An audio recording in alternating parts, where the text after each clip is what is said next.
Hello बच्चों, आज हम लोग पढ़ेंगे क्लास 7 के साइंस से चैप्टर 2 के प्रश्न का उत्तर, जिसका शीर्षक है जंतुओं में पोषण। पाठ का पहला प्रश्न है जिसमें उचित शब्द द्वारा रिक्त स्थानों की पूर्ति करना है। क प्रश्न है मानव पोषण के मुख्य चरण अंतर्ग्रहण, पाचन, अवशोषण, स्वांगीकरण एवं निष्कासन है। और दूसरा प्रश्न है ख मानव शरीर की सबसे बड़ी ग्रंथि का नाम क्या है। मानव शरीर की सबसे बड़ी ग्रंथि का नाम यकृत है, इसको लीवर भी कहते हैं। और ग प्रश्न है अमाशय में हाइड्रोक्लोरिक अम्ल एवं पाचक रस का स्वान होता है, जो भोजन की क्रिया करता है, जो भोजन को पचाने का क्रिया करता है। और घ प्रश्न है क्षुद्रांत की आंतरिक भित्ति पर अंगुली के समान अनेक प्रबंध होते हैं, जो दीर्घ रोम कहलाते हैं। और अंग प्रश्न है अमीबा अपने भोजन का पाचन खाद्य धानी में करता है। पाठ का दूसरा प्रश्न है सत्य असत्य कथनों को चिन्हित करना है। इसमें आपको बताना है कि कौन सा कथन सत्य है, कौन सा कथन असत्य है। क प्रश्न है मंड का पाचन अमाशय से प्रारंभ होता है, यह कथन असत्य है। ख प्रश्न है जीभ लार ग्रंथि को भोजन के साथ मिलाने में सहायता करता है, यह कथन असत्य है। पित्ताशय में ग प्रश्न है पित्ताशय में पित्त रस की अस्थायी रूप से भंडारित होता है, यह कथन सत्य है।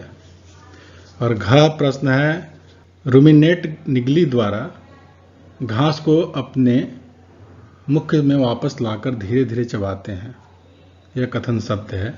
पाठ का तीसरा प्रश्न है, इसमें सही पे आपको सही का चिन्ह लगाना है, सही विकल्प पे सही का चिन्ह लगाना है। जिसमें क प्रश्न है वसा का पूर्ण रूपेण पाचन जिस अंग में होता है वह, इसके विकल्प दिए हुए हैं। का पहला है अमाशय, दूसरा है मुख, तीसरा है क्षुद्रांत और चौथा है बृहद्रांत। तो इसका जो सही उत्तर होगा तीसरा होगा क्षुद्रांत। जल का अवशोषण मुख्यतः जिस अंग द्वारा होता है वह है, इसके 4 ऑप्शन दिए हुए हैं। पहला अमाशय, दूसरा ग्रासिका, तीसरा क्षुद्रांत और चौथा है बृहद्रांत। तो इसका जो उत्तर होगा चौथा होगा बृहद्रांत द्वारा। पाठ का 5वां प्रश्न है दीर्घ रोम क्या है, वह कहाँ पाए जाते हैं एवं उनके कार्य क्या है। इसका उत्तर इस तरह से होगा दीर्घ रोम छोटी आंत की आंतरिक भित्ति पर अनेक अंगुली के आकार के समान उभरी हुई संरचनाएं पाई जाती है। इन्हें दीर्घ रोम या रसांकुर कहते हैं।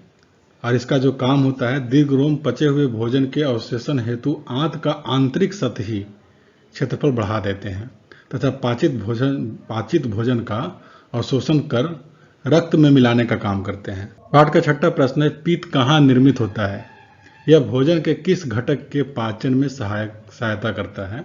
इसका उत्तर इस तरह से होगा पित्त रस का निर्माण यकृत में होता है, यानी लीवर में होता है।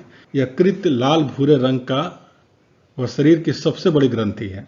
पित्त रस पित्ताशय नामक थैली में संग्रहित होता रहता है और पित्त रस वसा के पाचन में महत्वपूर्ण भूमिका निभाता है। पाठ का 7वां प्रश्न है उस कार्बोहाइड्रेट का नाम लिखिए जिनका पाचन मिनेट द्वारा किया जाता है परंतु मानव द्वारा नहीं, इसका कारण बताइए।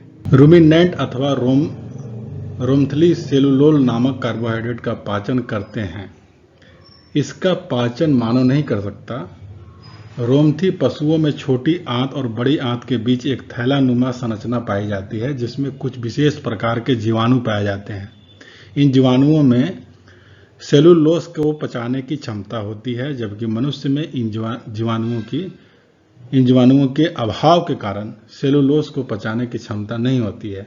पाठ का 8वां प्रश्न है क्या कारण है कि हमें ग्लूकोज से ऊर्जा तुरंत प्राप्त हो जाती है। इसका उत्तर इस तरह से होगा हमारे शरीर में ग्लूकोज का विघटन ऑक्सीजन की सहायता से कार्बन डाइऑक्साइड और जल में तुरंत हो जाता है। इस प्रकरण में ऊर्जा मुक्त होती है। यही ऊर्जा शरीर के विभिन्न भागों में अतिशीघ्र उपलब्ध हो जाती है, जिससे हमको लगता है कि हमें तुरंत ही ऊर्जा मिल रही है। पाठ का 9वां प्रश्न है आहार नाल के कौन से भाग द्वारा निम्न क्रियाएं संपादित होती है। पहला है पचे हुए भोजन का अवशोषण छोटी आंत में होता है। दूसरा है भोजन को चबाना, मुख से यानी मुंह से करते हैं भोजन को चबाने का काम। तीसरा है जीवाणु नष्ट करना अमाशय में, जब कोई भोजन हम करते हैं जो उसमें जीवाणु होता है उसको नष्ट करता है, वो अमाशय में होता है। और चौथा है भोजन का संपूर्ण पाचन छोटी आंत में हो जाता है। और मल का निर्माण कहाँ होता है? बड़ी आंत में। पाठ का 10वां प्रश्न है, मानव एवं अमीबा के पोषण में कोई एक समानता एवं एक अंतर लिखिए। इसका उत्तर इस तरह से होगा, मानव एवं अमीबा के पोषण में एक समानता यह है कि जटिल खाद्य सरल पदार्थों में परिवर्तित होता है और इससे ऊर्जा मुक्त होती है। और दोनों में अंतर यह है कि मानव में विकसित पाचन तंत्र पाया जाता है, जबकि अमीबा में एक कोषीय जीव होने के कारण इसमें विकसित पाचन तंत्र का अभाव होता है। पाठ का 13वां प्रश्न है, क्या हम केवल हरी सब्जियां घास का भोजन करके जीवन निर्वाह कर सकते हैं? इस पर चर्चा कीजिए। प्रश्न का उत्तर होगा, हरी सब्जियां और घास पर जीवन भर निर्भर करना संभव नहीं है, क्योंकि सब्जियों एवं घास से हमारे लिए सभी आवश्यक पोषक तत्व नहीं मिल पाते।